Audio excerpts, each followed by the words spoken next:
హమ్మయ్య! ఎట్టకేలకైతే వేసవికాలంలో మేము చేసే పనులయిపోయినాయి. ఏంటి వేసవికాలం అంటున్నాం, పనులు అంటున్నాం అని అయితే అనుకోవద్దు.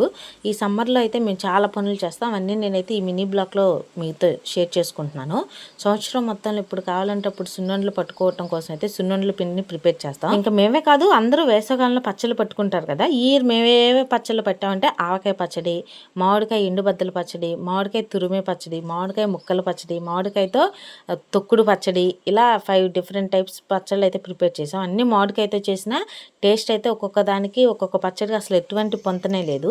ఇంకా మేము పులిహోర గోంగూర పచ్చడి, టమాటా పండు మిరకాయ ఈ పచ్చళ్ళన్నీ అయితే పట్టుకున్నాం. ఈ వీడియోస్ అన్నీ కూడా అయితే నేను మెల్లిగా నా ఛానల్లో పోస్ట్ చేస్తాను. నా ఛానల్ సబ్స్క్రైబ్ చేసుకుని నా ఛానల్ని సపోర్ట్ చేయండి. మీరు కూడా బెల్ ఐకాన్ కొడితే ఈ వీడియోస్ అన్నీ మీకు కూడా నోటిఫికేషన్ వస్తాయి. ఒక్కొక్కటి మెల్లిగా అయితే పోస్ట్ చేస్తాను. ఇంట్రెస్ట్ ఉన్న వాళ్ళైతే వీడియోస్ని కూడా చెక్అవుట్ చేయండి. దాంతోపాటుగా అయితే సంవత్సరం మొత్తం కోసం పుల్లలు, పిడికొంటలు, కారము ఇలా అన్నీ ప్రిపేర్ చేస్తాం. నచ్చితే like and subscribe to my channel.